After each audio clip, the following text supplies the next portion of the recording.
Boa noite a todos, a graça e a paz de Jesus. Nós vamos ler a palavra de Deus no livro dos Atos dos Apóstolos, o capítulo 4. Atos dos Apóstolos, o capítulo 4. Atos dos Apóstolos, o capítulo 4. Se você achou, eu convido você a orar comigo mais uma vez. Deus, nosso Pai bendito, graças te damos pela tua presença no meio de nós, sobre nós, pela autoridade do Senhor que repousa nesse lugar e pela liberdade que há em Cristo Jesus. Consagramos, ó Pai, esse tempo, esse lugar e especialmente as nossas vidas ao teu Espírito Santo para ouvirmos a tua voz.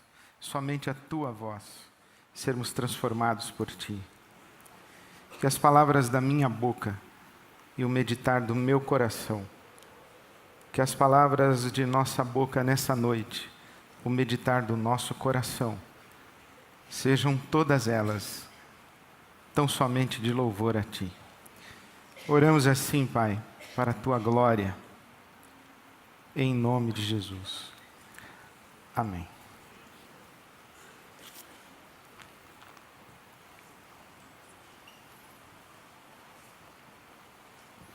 Eu lembro um dia em que eu dava carona para um grupo de amigos pastores. Estávamos voltando de uma pós-graduação em São Bernardo do Campo. E o trânsito pesado. E eu resolvi perguntar para eles quais eram as maiores dificuldades que eles enfrentavam sendo pastores.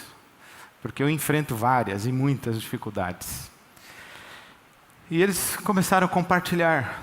E ao meu lado estava o meu amigo, agarrado na sua mochila, não falava nada. E nós compartilhando, cada um contando a sua dificuldade, a sua angústia, o seu peso, as dores que carregava, as dúvidas, os conflitos. Trocávamos experiências, fazíamos perguntas uns aos outros, estávamos ali abrindo o coração. E o meu amigo ali do lado, agarrado na mochila. Até uma hora que eu falei: e você, Celso? Qual é a grande dificuldade que você tem em ser pastor? E ele respondeu solenemente: eu odeio seres humanos.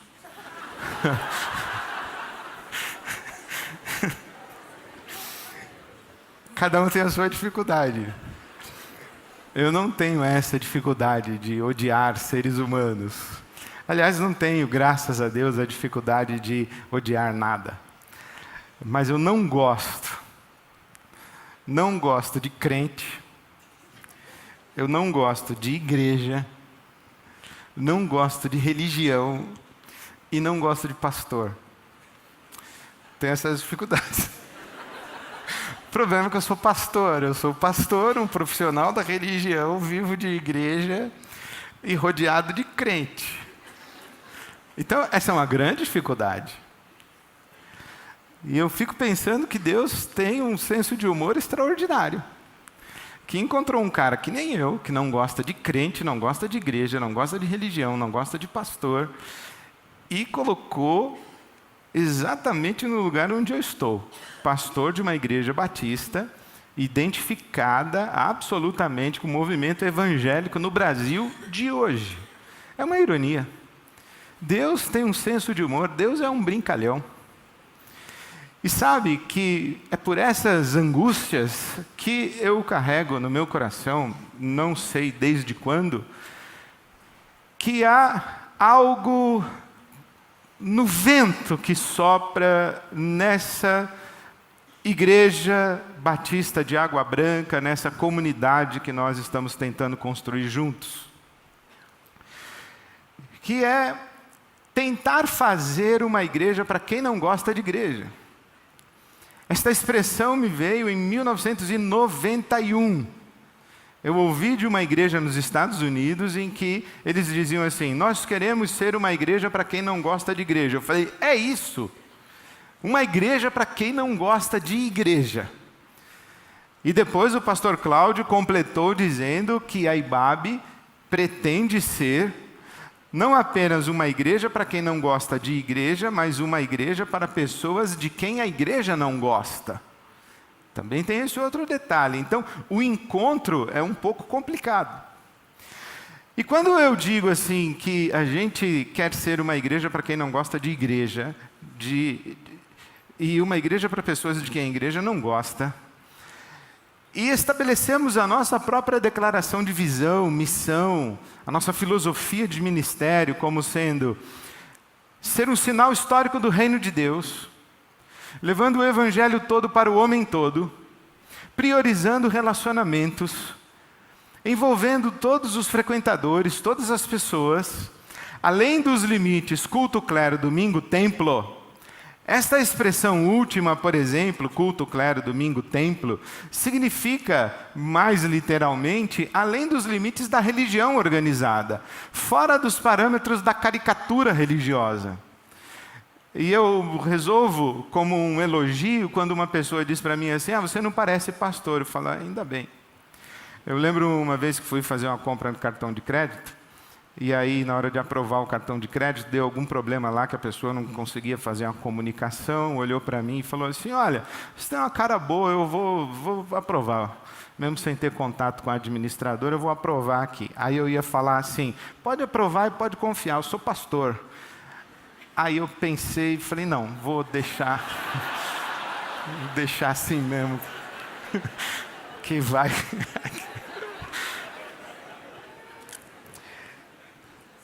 E essas coisas têm a ver com Atos 4 e Atos capítulo 5. Porque eu acho, pessoalmente, claro, cada ponto de vista é vista de um ponto. Então, de onde eu estou olhando e lendo a Bíblia segundo os meus interesses e com as minhas lentes, eu acho que essa igreja dos Atos dos Apóstolos era também uma igreja para gente que não gosta de igreja. Era uma igreja meio rebelde, era uma igreja meio selvagem, era uma igreja meio fora da caixa, além dos limites da religiosidade, da mentalidade religiosa. Porque aqui em Atos 4 e Atos 5, a gente consegue discernir algumas coisas que são próprias de uma experiência espiritual. Uma experiência espiritual legítima com Jesus, o encontro com Jesus que transforma a nossa vida e a gente consegue ser o que a gente é mesmo com esse toque transformador de Jesus. Não é que a gente ganhe uma caricatura porque a gente adotou uma religião ou fez um trânsito religioso. Não, Jesus mudou a nossa vida e nos deu uma experiência tão profunda e significativa que esses contornos e caricaturas da religião se tornam absolutamente secundários. Então, se você olhar aí, veja o que acontece e quais são as características de pessoas que têm uma experiência com Jesus, aquilo que a gente busca, ou pelo menos eu busco na minha peregrinação espiritual. Capítulo 4, versículo 32, diz assim, que da multidão dos que creram, uma era a mente e o coração. E ninguém considerava unicamente sua coisa alguma que possuísse, mas compartilhavam tudo o que tinham. Com grande poder, os apóstolos continuavam a testemunhar da ressurreição do Senhor Jesus, e grandiosa graça estava sobre todos eles. Não havia pessoas necessitadas entre eles, pois os que possuíam terras ou casas, as vendiam, traziam o dinheiro da venda e os colocavam aos pés dos apóstolos, que o distribuíam segundo a necessidade de cada um. José, um levita de Chipre, a quem os apóstolos deram o nome de Barnabé, que significa encorajador, vendeu um campo que possuía, trouxe o dinheiro e colocou aos pés dos apóstolos. Então, a primeira coisa que eu vejo nesse texto é que aqueles que têm uma experiência profunda com Jesus, eles abandonam o reino do eu. Eles param de conjugar a vida nas categorias da primeira pessoa do singular. Eu, meu. Conceito de propriedade privada. Isso aqui é meu, isso aqui é para mim. Essas pessoas deixam de ser autocentradas, egoístas, egocêntricas. O coração dessas pessoas é dilatado. Elas começam a enxergar além de si mesmas. Elas começam a enxergar não apenas as suas próprias dificuldades, as suas próprias angústias, os seus próprios sofrimentos, mas elas também incluem outras pessoas, incluem os sofrimentos dos outros. Elas percebem que a sua história está presente em muitas outras histórias, está intrincada com muitas outras histórias, e que elas não são sozinhas, que elas fazem parte de uma multidão que crê. Mas agora essa multidão que crê já não é mais um conjunto enorme de adversários, não é mais um conjunto enorme de estranhos, porque aqui da multidão dos que creram, uma era a mente e o coração. Essas pessoas que têm uma experiência profunda com Jesus, elas não olham com estranhamento para o seu próximo. Elas olham para o próximo como quem vê a si mesmas. As dores do seu próximo são dores muito semelhantes às suas próprias dores. Os conflitos, as dificuldades, inclusive os próprios pecados. Os pecados que eu tenho são muito parecidos com os pecados que você tem. As tentações que eu vivo são muito semelhantes às tentações que você vive. As dúvidas que eu tenho são muito parecidas com as dúvidas que você tem. Quando terminamos a nossa celebração pela manhã, veio um rapaz trazendo a sua namorada, dizendo: olha, eu frequento, já sou evangélico há muito tempo, mas ela está chegando agora, tem muitas dúvidas, e eu gostaria que o senhor esclarecesse uma pergunta que ela tem para lhe fazer. E ela fez a pergunta, e eu olhei para a cara daquela jovem e falei assim: olha, filha, eu não faço a menor ideia de responder a sua pergunta, eu não sei. Também tem essa dúvida aí. Vamos ler mais a Bíblia, estudar mais a Bíblia e ver se alguém explica para a gente, porque até hoje eu não consegui entender esse negócio aí que você perguntou. Também estou em peregrinação espiritual e fiquei muito feliz de ter alguém que tem as mesmas dúvidas que eu tenho. Eu espero que ela, aquela jovem senhora, tenha dito assim: que bom, se o pastor também tem as dúvidas que eu tenho, não sabe responder aquilo que eu estou perguntando, que bom. Pode ser que ela tenha saído daqui dizendo: esse pastor não sabe nada, eu vou para outro lugar. Mas eu espero que nós tenhamos uma só mente, um só coração, e que sejamos uma unidade. Não uma uniformidade, mas uma unidade no sentido de nos pertencermos uns aos outros. Isso vem desde o tempo da comunidade de Israel. Por que nós estamos hoje padecendo o pecado de Adão? É porque o pecado de um homem é o pecado de toda a humanidade. E porque somos todos beneficiários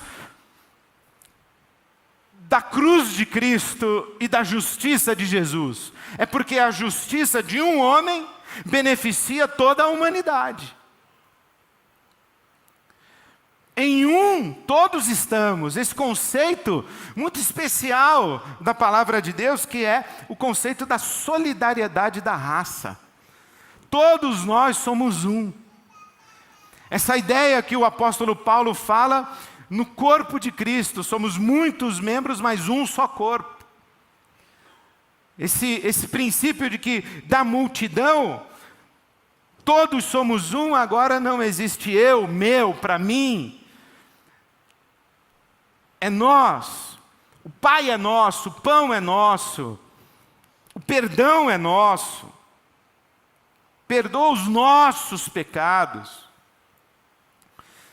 Essa noção de que nós estamos misturados na mesma história, estamos irmanados no sofrimento e abandonamos essa vida na perspectiva do próprio umbigo. A gente se abre e a gente não estranha mais ninguém.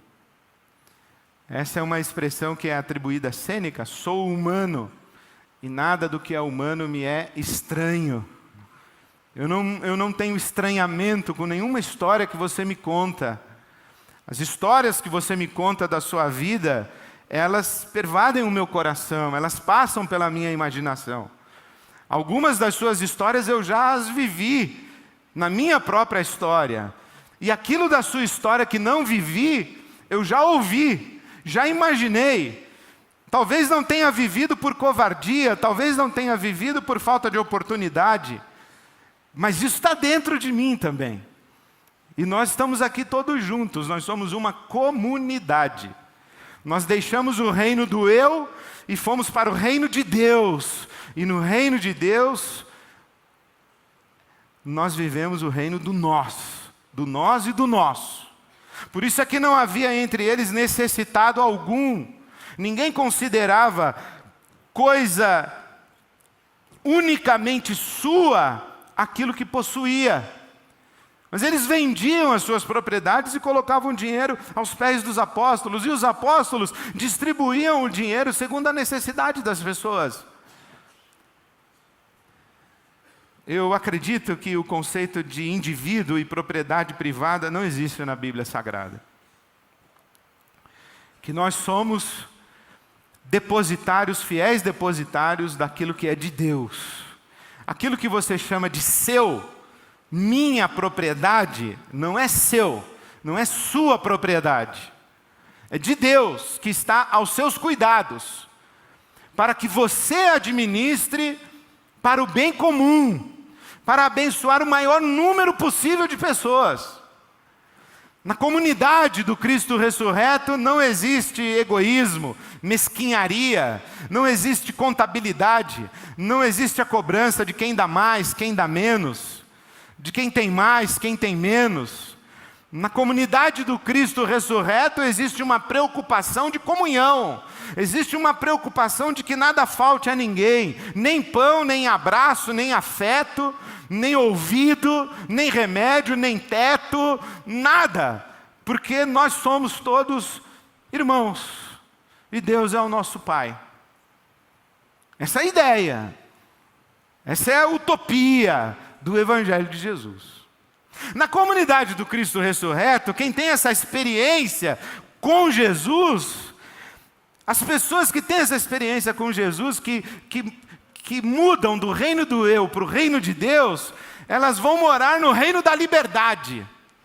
Veja o que está escrito aí, esse é um dos textos que eu mais gosto. Se você me ouve há muito tempo, você já deve ter ouvido eu falar sobre isso.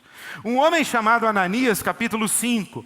Um homem chamado Ananias, com Safira, sua mulher, também vendeu uma propriedade. Também por quê? Porque o Barnabé vendeu a propriedade e colocou o dinheiro aos pés dos apóstolos. Então, o Ananias e a Safira também venderam a propriedade. Esse casal também vendeu a sua propriedade e reteve parte do dinheiro para si.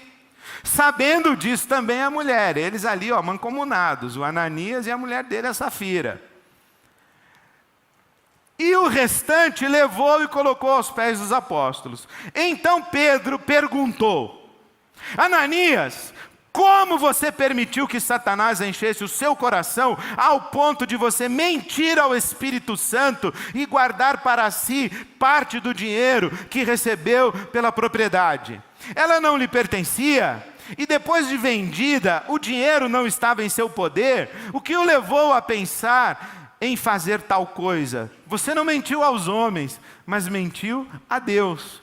Sabe o que eu ouço o Pedro falando para o Ananias? É o seguinte: ô Ananias, quando você chegou aqui na comunidade do Cristo ressurreto, você recebeu um manual de regras, de obrigações, você recebeu um código legislativo ao qual você deveria se submeter. E nesse caderno com regras e leis, estava escrito que você era obrigado a vender os seus terrenos? Não. Ok.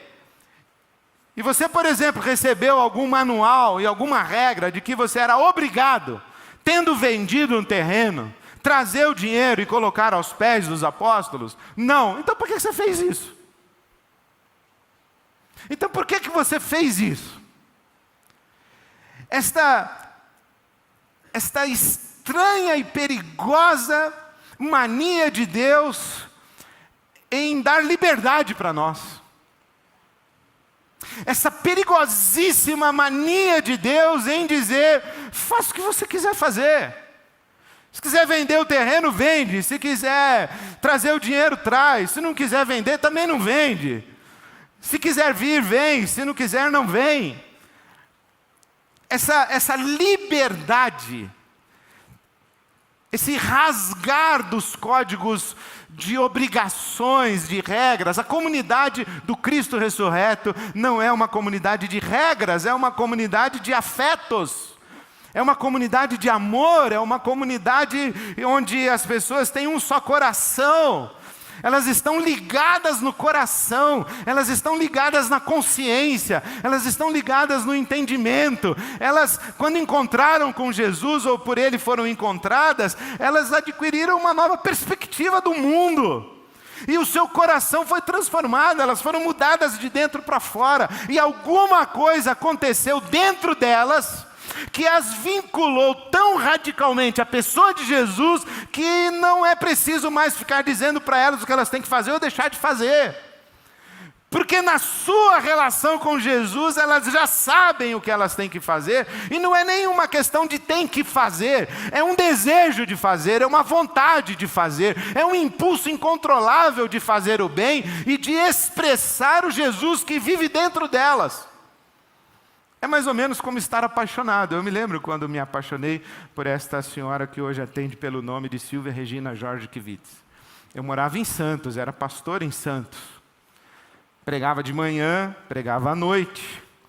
E a rotina da igreja onde eu era pastor lá em Santos era a seguinte: o culto acabava 12:30, aí tinha uns crentes que ficavam lá, tal. E olha que naquele tempo não tinha foto e selfie, era só cumprimentos. Aí então demorava, aí eu ficava até uma e pouco na igreja. E à noite recomeçava 18:30, a gente chamava de união de treinamento. Os jovens se reuniam, os homens, as senhoras, tinha a união de treinamento, a sociedade feminina missionária, a união masculina missionária, a união de mocidade, das 18:30 até as 19:30. Depois das 19:30 até quase 20 horas, até 5 para as 8, 19:55, tinha um culto ao ar livre na praça, que eu tinha que pregar na praça. Tinha uma padaria que tinha uma pracinha assim, eu tinha que ir lá para a praça, a gente cantava, eu pregava e convidava o pessoal para ir para o culto, que começava às 20 horas. Então, 18:30 no máximo eu tinha que estar de volta, mas quando eu saía 1h, eu subia a serra para encontrar com a dona Silvia, ficava com ela meia hora, tomava um sorvete na Praça Pan-Americana e voltava para pregar às 18:30, às 19 no ar livre e às 20 horas. Pergunta se era um sacrifício. Era nada, eu dizia assim: não aguento a hora de chegar aí para te ver. Não precisa vir, é muito corrido, domingo é muito corrido para você. Eu digo, corrido nada, desesperador é ficar sem ver você.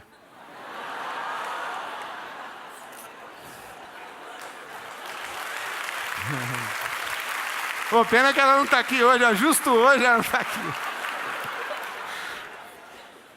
Mas ainda bem que ela não está aqui, porque hoje, sabe como é que é? Não vou buscar nem no metrô.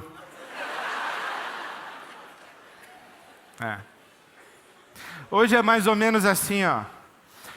Você ficaria muito chateada se eu não fosse com você? Dependendo da resposta e do semblante, eu vejo se vou ou se não vou. Porque à medida que a paixão, o primeiro amor, a intensidade do desejo, o fogo do encontro vai diminuindo, a gente começa a fazer a administração da relação. A administração da relação, por exemplo, que você faz quando você me pergunta: pastor, eu tenho que dar o dízimo do líquido ou do bruto? Gestão da relação. Muquirana, mão de vaca. Sabe por que você está perguntando para mim? Qual o máximo que eu posso transgredir sem Deus ficar muito bravo?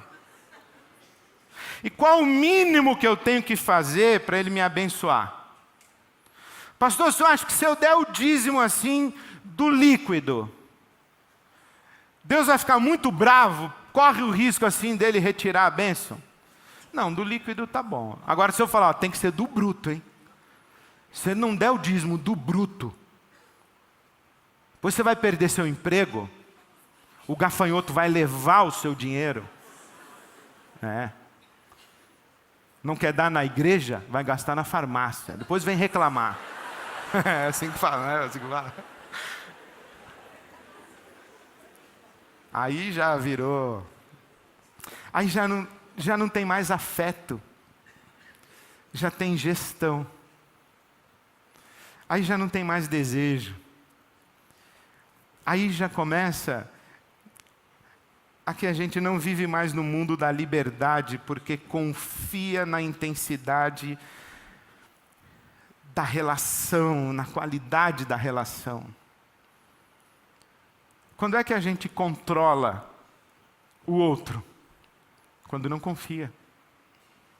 Quando é que a gente faz contabilidade no relacionamento? Quando não há entrega. A gente começa a se doar com reservas. Entra... É complicado demais, não é? Você sabe o que eu estou falando? A comunidade do Cristo ressurreto, ela tem esse encontro com Jesus e ela não pergunta se tem que dar, se não tem que dar, se tem que vender a casa, se não tem, se tem que fazer o dinheiro, se não tem. Ela é solidária, ela é generosa, ela está nas nuvens. Ela se dá por inteiro e vive na liberdade sem ninguém ficar tutelando, sem ninguém nada. E sabe o que mais que ela faz? Ela não mente. Essa é complicada demais. Aqui ele diz assim, o Pedro fala para Ananias, por que você foi mentir ao Espírito Santo, Ananias? Por quê? E ele diz aí no final do versículo 4, você não mentiu aos homens, você mentiu a Deus. Isso é o cúmulo, você mentir para Deus. Ananias, eu até admito você mentir para mim. Eu até admito você fazer um jogo de sociabilidade para você ser bem aceito, ser bem querido. Eu admito isso. Mas isso mostra que você não entendeu nada do Evangelho, que você não entendeu nada de Jesus, mostra que você, eu acredito que você nem encontrou com Ele. Porque você ainda está no reino do eu. Você ainda está querendo fazer parte do clube que você acha que o Barnabé faz parte. Olha que interessante, isso aqui é cruel demais, hein? Cruel demais. José, um levita de Chipre, a quem os apóstolos deram o nome de Barnabé, que significa o encorajador, o filho da consolação, o Paráclitos. Esse Barnabé é o cara que era parecido com o Espírito Santo, porque Consolador, Paráclitos é o nome do Espírito Santo.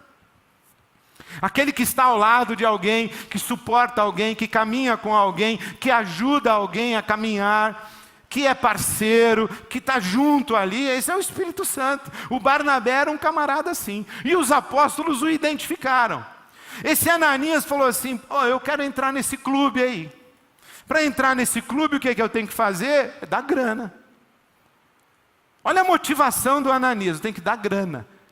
Então eu vou vender um terreno. Mas não vou dar o terreno todo. Vou dar só uma parte. O Pedro diz assim, você está mentindo para quem?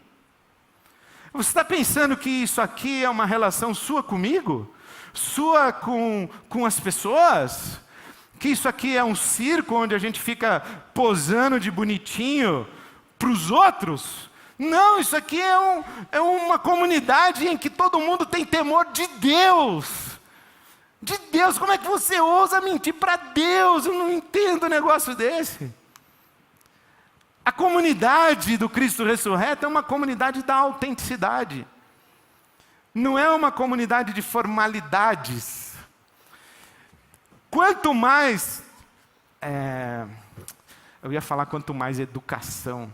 Mas não é bem educação assim que eu queria falar. É mais ou menos assim, ó. Se a sua mulher falar para você, por favor, passe o sal, tá ruim. Tá ruim a situação. Fala assim, dá o sal aí, tá bom. Por favor, passe o sal. Aconselhamento pastoral. Liga e marca. Presta atenção nela, porque ela viu alguma coisa que você ainda não viu. muita formalidade, pouca intimidade, muito mimimi, muito título, pouca intimidade, pouca liberdade, pouco afeto, muito melindre, muito jogo de cena. Não, isso não é a comunidade do Cristo ressurreto. Na comunidade do Cristo ressurreto não existem personagens, existem pessoas. Pessoas que tentam viver com autenticidade. Elas não mentem para Deus. É claro que elas se preservam, é claro que elas vivem com cautela, porque para viver em sociedade todo mundo se protege, é razoável, é natural. Porque conviver com a nossa verdade e com a verdade das outras pessoas, e dizer a verdade para outras pessoas e dar acesso para que as pessoas não apenas conheçam a nossa verdade, mas que se sintam na liberdade de invadir o nosso espaço para nos dizer as nossas verdades, isso requer amor. Viver a verdade em amor.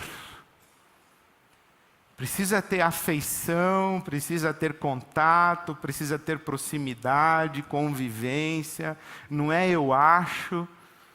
Dar palpite na vida dos outros é uma coisa muito complicada. São fronteiras que a gente tem que pisar como quem pisa em solo muito sagrado, em amor. Essa é a comunidade do Cristo ressurreto. Tem gente que diz assim, eu não minto não, pastor, eu falo a verdade mesmo, eu sou sincero, eu sou autêntico, falo na lata.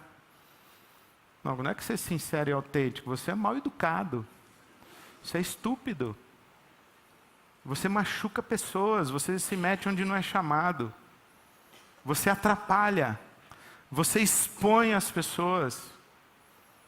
Você que fala muito, dona, você machuca. Para falar a verdade tem que ser em amor. Mas espera-se que a comunidade do Cristo ressurreto seja essa comunidade em que a gente sabe que não precisa se meter tanto na vida dos outros, porque a gente confia que os outros têm temor de Deus e não mentem para Deus. A vida do irmão,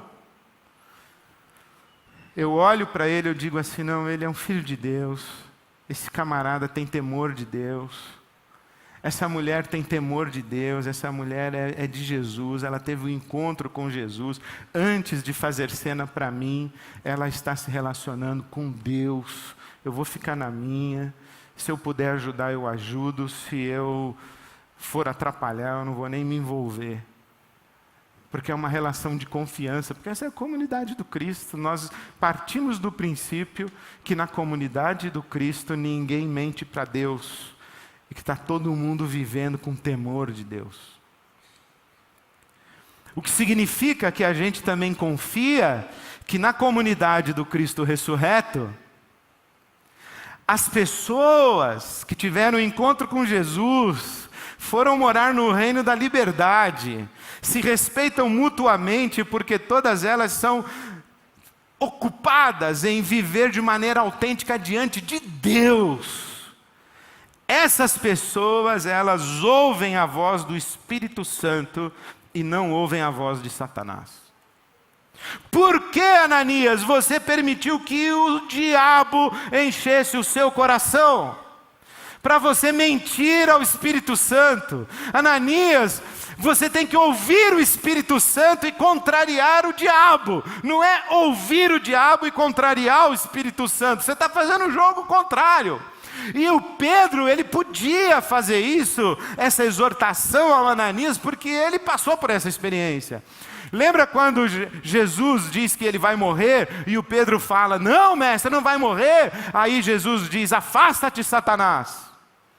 O mesmo Pedro que diz, não vai morrer, não. E Jesus o repreende dizendo: afasta-te, Satanás. Foi o Pedro que disse: tu és o Cristo, filho do Deus vivo. E Jesus disse: bem-aventurado é você, Simão Pedro, porque o Pai te revelou, não foi carne nem sangue, mas foi o meu Pai que está no céu. E foi na mesma conversa, na mesma hora em que o Pedro ouviu a voz de Deus, ouviu também a voz de Satanás. E no momento não teve discernimento entre as duas. Mas na comunidade do Cristo ressurreto, sim, a gente tem discernimento das vozes do mal e da voz de Deus. Nós somos guiados pelo Espírito Santo de Deus. Isso é o ideal da comunidade do Cristo ressurreto. Agora imagine como seria maravilhoso se nós vivêssemos na Igreja Batista de Água Branca, partindo do princípio que todo mundo aqui é da comunidade do Cristo ressurreto. Todo mundo aqui teve um encontro profundo e avassalador com Jesus Cristo vivo.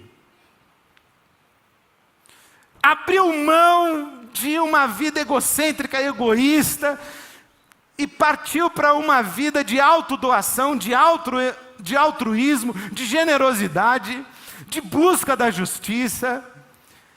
Vive no reino da liberdade, não preocupado com regra disso, regra daquilo, de ficar controlando a vida dos outros. Imagine que todos nós aqui confiamos tanto uns nos outros, que nós não nos intrometemos na vida de quem não nos deu essa liberdade, porque acreditamos que essas pessoas estão diante de Deus, vivendo com temor diante de Deus, e que elas vão ouvir a voz do Espírito Santo, e que nós vamos ficar à distância, em observação e atenção, em intercessão, para se porventura elas nos estenderem a mão em busca de ajuda, a gente se apresse em ajudar, porque a gente vive para servir. Seria maravilhoso, né? Mas o problema é que faz muito tempo que eu aprendi que esse negócio que nós chamamos Igreja Batista de Água Branca é um monstro que pelo menos tem duas cabeças. Nós que estamos saindo do Apocalipse, que tinha uns monstros com 10 cabeças, 7 chifres, 7 cabeças, 10 chifres.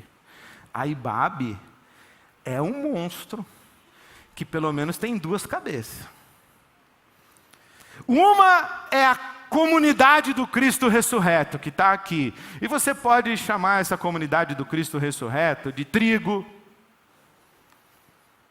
E a outra é a instituição religiosa, organizada. Tem hierarquia, tem CNPJ, tem estatuto, tem conta para pagar, é mal frequentada. Eu digo para você, ó, você vai orar, segura a bolsa. Você sabe quem está sentado do seu lado? Desculpa aí. Estou julgando ninguém, não. Deus é testemunha. Eu só estou dizendo qual é a real. Quando você levanta no teatro para ir ao toalete, você deixa a sua bolsa lá e vai embora? Não, por que na igreja você deixa e fica circulando por aí e deixa a bolsa aí? Você não sabe quem está aqui. Por exemplo, eu ouço assim: olha, trataram mal os voluntários do estacionamento. Teve um sujeito que xingou, deu uma BO, desrespeitou. Eu falo, a Ibabe. A Ibabe é isso aí.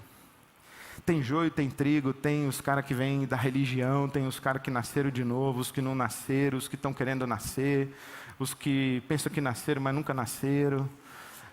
Tem uma confusão. Tem coisa que a gente resolve com Bíblia, tem coisa que a gente resolve com regimento interno, com estatuto.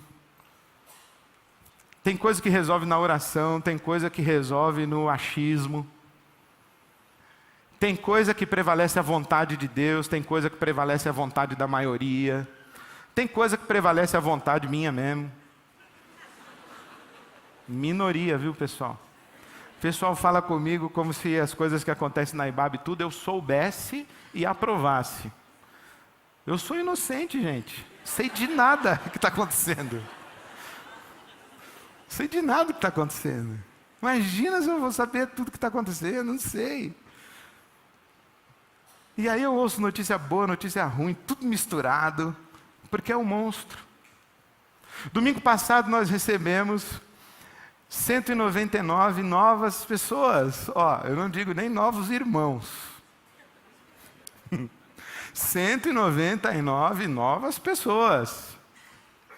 Quem recebeu? Foi a instituição religiosa ou foi o corpo vivo de Cristo? Eu já não sei mais o que é o que, viu, pessoal? Eu estou nessa vibe aqui chamada Ibabe, pedindo a Deus discernimento, para ouvir a voz de Deus, discernir, mas estou tentando me manter fiel. É difícil, porque a tentação que a gente vive é sair dos parâmetros da comunidade do Cristo ressurreto para viver nos parâmetros da religião. Meter doutrina, meter controle, exigências, estabelecer critérios, disciplina daqui e dali, isso dói, é muito ruim. Eu lembro uma vez que estava dirigindo uma assembleia, porque a Igreja Batista é uma igreja cujo governo é democrático congregacional. Isto é, os membros da igreja compõem a Assembleia da Igreja, e a Assembleia da Igreja é o órgão máximo de autoridade no governo da igreja. Aqui na Ibabe, nós decidimos em Assembleia e aprovamos um estatuto que diz que a igreja é governada por um colégio de 12 pessoas a quem damos o nome de presbíteros, e o colégio chama-se presbitério. E nós temos uma assembleia por ano. Mas, por exemplo, o estatuto diz que se os membros da igreja quiserem convocar uma assembleia para daqui a 15 dias, podem sair coletando assinatura e pode convocar a assembleia. Destituir todo o presbitério, destituir o pastor presidente, pode fazer. A assembleia, a Igreja Batista funciona assim. É bom. É bom para a igreja, é bom para todo mundo. A assembleia é o poder máximo de governo. E quando tem assembleia, tem regras parlamentares para a gente funcionar na assembleia. E eu estava presidindo uma assembleia com um assunto bem delicado. E estava discutindo o assunto, discutindo. Quando estava no auge da discussão, alguém falou assim: propõe o encerramento da discussão. Regra parlamentar diz o seguinte: alguém propôs o encerramento da discussão, tem que colocar isso em votação imediata. Há apoio? Apoiado, então vamos votar. Quem é favorável ao encerramento da discussão, levanta a mão. Se a maioria for favorável ao encerramento da discussão, acabou a discussão. Quem quer continuar discutindo, então levanta a mão que é contra. Não, quer continuar discutindo. Mas se todo mundo for contra encerrar a discussão, vamos continuar discutindo. Só que no dia, encerrou a discussão. E um irmão que eu respeito muito, é um dos presbíteros da nossa igreja, o Alexandre Bicalho. Na hora que acabou a discussão, o Bicalho falou assim: pastor, eu queria falar uma coisa. Acabou a discussão. Não, mas é uma coisa que está no meu coração, é uma coisa de Deus. Eu orei muito por essa decisão e eu queria, quando eu ia compartilhar a minha opinião, alguém propôs o encerramento da discussão. Eu falei, encerrou a discussão. Mas aqui não é o corpo vivo de Cristo, não. Aqui é uma instituição religiosa que tem estatuto, que é presidida por uma assembleia, que tem regras parlamentares, e agora, meu amigo, acabou a discussão. Lamento que você orou, lamento que você trouxe uma opinião legal, lamento que a sua opinião pode ser um tremendo de um discernimento espiritual, mas acabou a discussão, você não vai dar a sua opinião. Você imagina eu falando isso? Pois é, falei. Porque é um monstro. A gente vive num monstro. Só que a gente vive no monstro, tentando viver no corpo de Cristo dentro do monstro. É por isso que a gente é assim esquisito. A gente funciona e tenta funcionar como corpo de Cristo, mas tem um monstro para administrar. E essas tensões geram os conflitos que você fica machucado, machucada, aí você muda de igreja, vai para lá, vem para cá, aí fica chateado, quer abandonar o evangelho, você... Mas qual é o nosso desafio? Qual é a nossa caminhada? É experimentar a legítima relação com Jesus, ter esse impacto com a pessoa de Jesus, em que a gente se encanta com Ele e Ele nos constrange em amor. E aí a gente já não precisa de regras, a gente vai para o mundo da liberdade que a graça nos dá. A gente vive com temor de Deus, ouvindo a voz do Espírito Santo e com autenticidade diante de Deus. E esse é um compromisso constante que nós temos. Não ceder à pressão do monstro. E não ceder às garras da religião. Mas tentar ser a comunidade do Cristo ressurreto. Com as fronteiras todas abertas, e as pessoas vão chegando. Algumas conheceram a Jesus já tem 20 anos, outras conheceram tem uma semana. Algumas já têm a sua vida colocada em ordem, outras estão começando a colocar a vida em ordem. Algumas têm maturidade, outras ainda não têm muita maturidade. Algumas conhecem a palavra de Deus, a Bíblia Sagrada, outras ainda não sabem achar onde está o profeta Jeremias. Outro dia eu estava falando sobre José do Egito, um senhor perguntou para o rapaz do lado, esse José aí é o pai de Jesus, é? Aí ele falou, não, esse é o José do Egito. Ele falou, e é diferente, é? Eu falei, é diferente. Mas está aqui, buscando a Deus, invocando a Deus, e aqui nós estamos todos misturados. O que nós sabemos, o quê? É que quando uma pessoa entra no nosso horizonte de relações da comunidade chamada Igreja Batista de Água Branca, desse nosso monstro que a gente ama, essa pessoa entrou para o horizonte de relações de uma instituição religiosa, com todas as contradições que uma instituição religiosa tem, e que a gente tem que administrar. Mas eu tenho absoluta certeza que quando essa pessoa chega no horizonte de relações dessa instituição religiosa, ela chega também no meio da comunidade do Cristo ressurreto. E ela vai começar a esbarrar com pessoas que andam com Jesus, com pessoas que já abandonaram o reino do eu, que já vivem a liberdade da graça de Deus, com temor e autenticidade diante de Deus, discernindo a voz do Espírito Santo para uma vida abundante. Esse é o caminho e esse é o convite que a gente faz para você. É se colocar nas mãos do nosso Deus, que é grandioso e poderoso. Não existe Deus grandioso e poderoso como o nosso Deus. Como é que a gente consegue viver dentro desse monstro?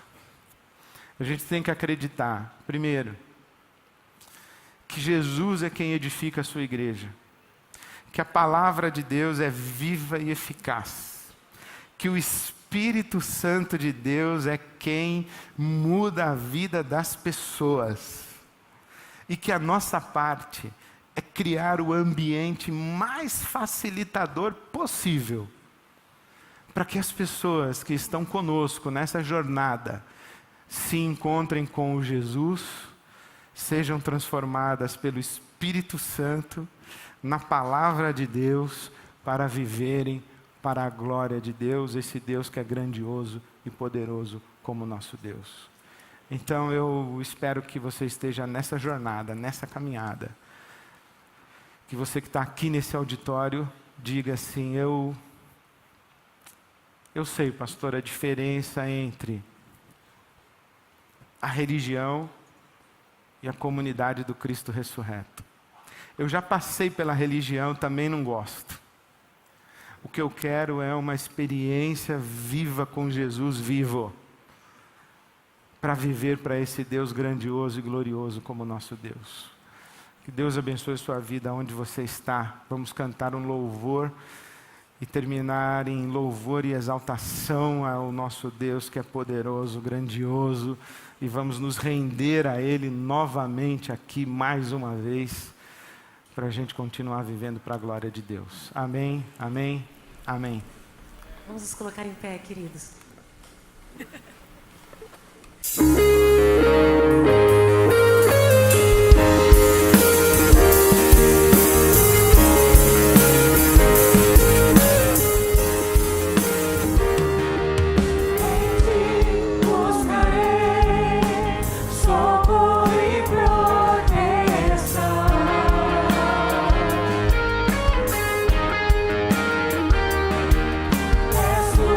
Deus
Deus. Meus queridos, vamos na graça e na paz do Senhor Jesus, guardados por Ele e por essa graça. Amém. Amém.